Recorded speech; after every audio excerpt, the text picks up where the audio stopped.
What's up everybody, Jay Nova. Welcome to the Nova Gate Financial channel. This is the very first video on this channel. It's a quick brief introduction. I want to let you guys know exactly my experience, what it takes to get into the financial industry, what it took for me to get into the financial industry, why I decided to choose the financial industry. Do I prefer to do this or have a regular job? So all of this kind of stuff would be answered throughout the times of this channel being up. I'm gonna upload every single time on here when I go to the office, when I have new experiences, when I have an update. I'm gonna put it on this channel for you guys to browse, give yourself some education. You can learn something from me. I could possibly learn stuff from you. I know on YouTube there's a lot of people who join a business like Primerica. A big majority of people out there have something negative to say about it as well. There are also a really big majority of people out there who have a positive outlook on this type of business. So if you are getting into something like Primerica and you want to know exactly how this thing works, is it a scam? Is it worth it? Is it worth your time? I say it's different for everybody, but if the shoe fits, wear it. If there's something that you're passionate about, do it. Don't listen to nobody else's opinions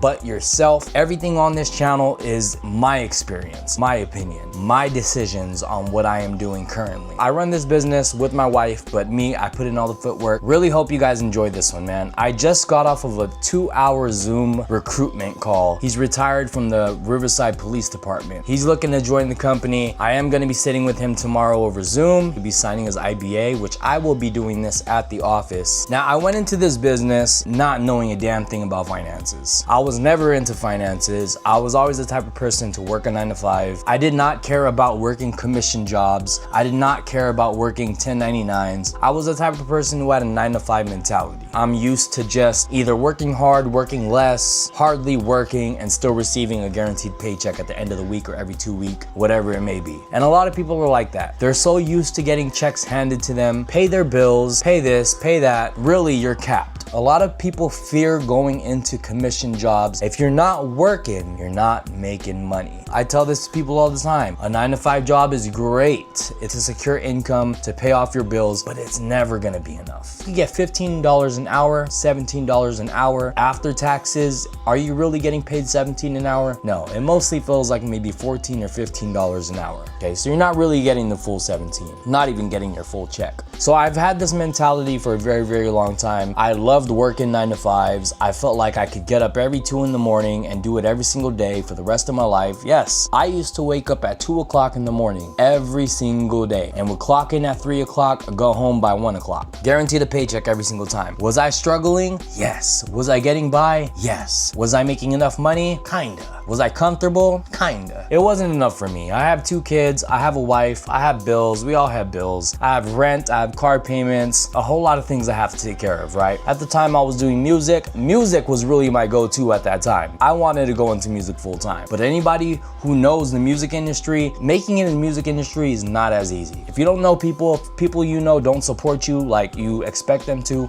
you're not gonna make a dime. So there was a lot of days, a lot of weeks, a lot of months, a lot of years in the music industry, I didn't make a penny. I performed for free. I did a lot of things for free. So why go into the finance industry? Well, if you Google the finance industry, it's a place where you can make a whole lot of money if you know what you're doing, if you do things right. Now, when you're in this kind of industry, there's a lot of things that come into play. You're gonna be getting state licenses, federal licenses. You're gonna be managing accounts that hold millions and millions of dollars. You're gonna be helping wealthy clients. You're gonna be helping families. You're gonna be educating wealthy clients. You're gonna be educating families. You're gonna be educating people who don't even know a thing about the finance industry. So why would you wanna leave a 9 to 5 job for something that you have to start from scratch? Well, one thing that people are always after is money. And one thing that people always dream they were is rich. So if you want to get rich, the more you know, the more you grow, the more you learn, the more you earn. So let's learn and let's grow. Now, there are a lot of people out there that think this is a scam. Primerica is a pyramid scheme. Primerica just takes your money. Primerica is not real. They're not legit. La la la la la la la la la la. A lot of people have negative opinions about their experience. People say, oh, I tried it. They tried to take my money. Listen, every base shop, every hierarchy, every Primerica office is different. They're not the same. They're ran by different people, different coaches, different leaders, different people who take the initial step for their teammates. Shout out to one of the best hierarchies in Primerica, with the youngest millionaire in the company, Mario Arizon. I got some wonderful coaches, a whole bunch of wonderful coaches in my hierarchy. I really appreciate each and every single one of them. They've coached me, they've mentored me, they've taught me a whole lot that working a 9-to-5 would not teach me. Okay, now do I get paid hourly?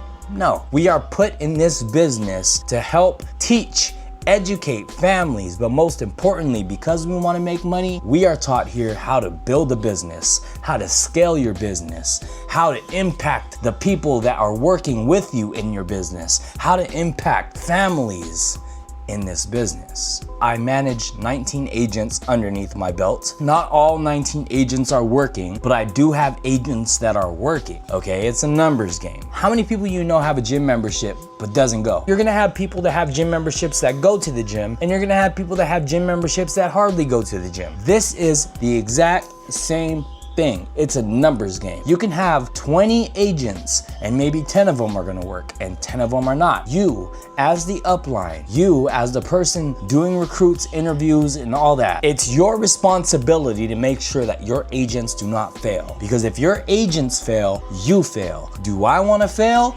No, this business is not for everybody. Not everybody has that mentality to want to win. Some people just want the easy way out. I want to be the one to create that generational wealth for my family. Education that you learn from being part of this business is powerful. Continue to educate lives and the money will come. As long as what you're doing is correct, as long as what you are doing is impacting lives, don't worry about the money. The money will come. Just do the right deed, do the right jobs, say the right things, and your life will come tumbling forward. Do I love this business? I totally do. They give you incentives, bonuses, commission, and residuals. This is not a base pay? No. This is not a base pay. You get bonuses every single month. You get incentives every single year. We get company trips every 6 months, paid for by the company. You can't just join this business and just be like, hey, I'm gonna go on that trip next month, and you haven't put any of the work in. You definitely have to put the work in. There's a reason why they're incentives. If you do your job, you do great, you deserve it. They will pay for your company trip. You'll even be able to take your family. You'll even be able to take your wife or your girlfriend, or if you're single, go by yourself. The trip is paid for. Just get your butt over there. A plane ticket, they pay for it. It's a bus ticket, they'll pay for it. A lot of people get discouraged. I've been on a phone interview with some dude. I gave him the opportunity. He was just like, hey, you know what about that? I heard some opinions from some people that I know and some people that I trust. I don't want to move forward with it. Let me get you understand something. Let's say you go to like a fast food restaurant. You're in line in the drive-thru for about 10 minutes. You get to the talk box and you say, hey, I would love a cheeseburger, but please, I'm allergic to pickles. I've been waiting in this line for about 10 minutes. Can you please make sure that there's no pickles in my cheeseburger because I'm allergic? The worker goes, yes, sir. Pull up to the front window, please. So after waiting in line for 10 minutes, you pull up to the front window, you do your payment, they give you your bag, they got your cheeseburger in there, you leave the restaurant, you're already down to the stoplight, and you take a bite of your cheeseburger, bah! You got a pickle in your cheeseburger after you said that you were allergic to pickles and that you were in line for about 10 minutes. You go back to the restaurant and you complain at the front register and say, hey, I said no pickles, I'm allergic to pickles, and you guys put pickles in it. Is it the restaurant's fault or is it the worker's fault for not relaying the message? I want you guys to drop that in the comment below. What's your answer? Do you think it's the restaurant's fault or do you think it's the person working the register that took your order? Same thing. Not every Primerica business is the same. Not every Primerica business operates the same, depending on who's working with you,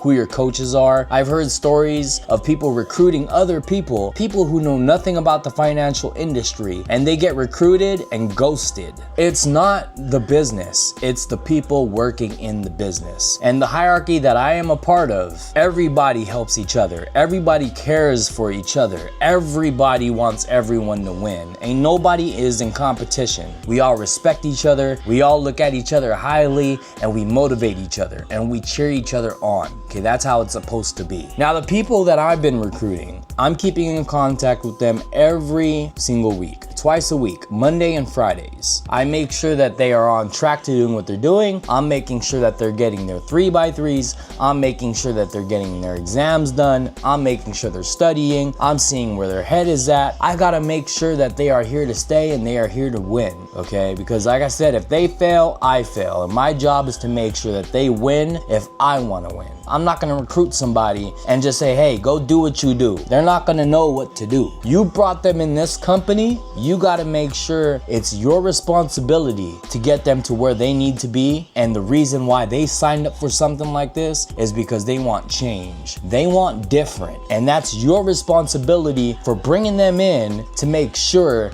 that they get different. So is this a scam? No, it's not a scam. A scam is, hey, I'm taking your money, you do what you do, you're not making money, you're not learning anything, you're not getting properly educated, but I'm gonna take your money anyways and just see if you know what to do yourself. That sounds more like a scam. But me, no, this ain't no scam. There are people in this industry making money. There are people in this industry making $30,000 a week. There are people in this industry making $2,000 a week. Now on average, people at a regular job make anywhere from $600 to $1,200 a week, working other industries like warehouses, retail stores, restaurants, whatever it might be. But there are people in this company, people in this industry who are making thousands of dollars, if not a day, a week. Our head coach, he makes $100,000 a month. That's insane. Now people want to think that make money in this industry. These are people who want shit to get handed to them. When building a business, you're building a business. This is not a job opportunity, this is a career opportunity. Those are two different things. You learn things that an entrepreneur would know how to do. You could work for a place like Walmart and it's not a career unless you're looking to get yourself in the office. Unless you're working your way up through the HR, wanting to get into the CEO seat. Those are careers, but working in the warehouse, at the store, that's a job. See, I got tired of people telling me what to do. I got tired of people telling me not to go to the bathroom. I got tired of people telling me when to take a lunch and when to come back from lunch. I'm tired of people waking me up because I overslept, telling me, Josh, why aren't you here at work? Sorry, I overslept, I'm on my way. Hey, if you mess up again, just wanna let you know that you're fired if you oversleep again. I'm tired of that. I tell people all the time, if you're tired, do something about it. So I did something about it. I know I'm all over the place for this very first video, but I'm just breaking it down here and there just to give you guys a rundown. Welcome to my channel, and I hope you guys enjoy these videos. It's gonna be full of going to the office, full of coaching, full of going on trips, full of learning, educating, interviews. You're gonna meet some agents. You're gonna meet some of my coaches, and it's gonna get live. So I hope you guys enjoy this. I got a whole lot to speak of, but I'll break them down into different videos. I know I ranted a little bit on here, but if you guys are curious about anything, let me know. This is just the first video. I'm gonna see you guys later. Let's get it, baby.